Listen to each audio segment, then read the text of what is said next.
Gitugotan na sa lokal nga kagamhanan sa Davao City ang mga barangay Tanod sa siyudad nga Manakop ug mga wala gasuot og face mask.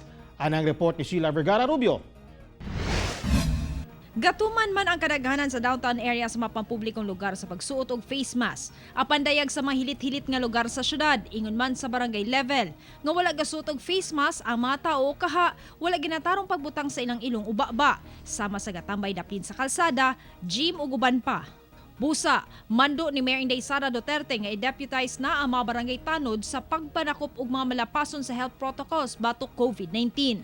Sayo kagani ang buntag, gitapok sa barangay 5A ang ilang barangay police auxiliary aron motuyok sa ilang ginsakupang lugar ug manakop og mga taong wala nagsuot og face mask. Panakpo na siya sa bansa city government, mag-implement para Kahinumduman nga pagmulta sugod 500 pesos pataas ang silot sa mga malapason.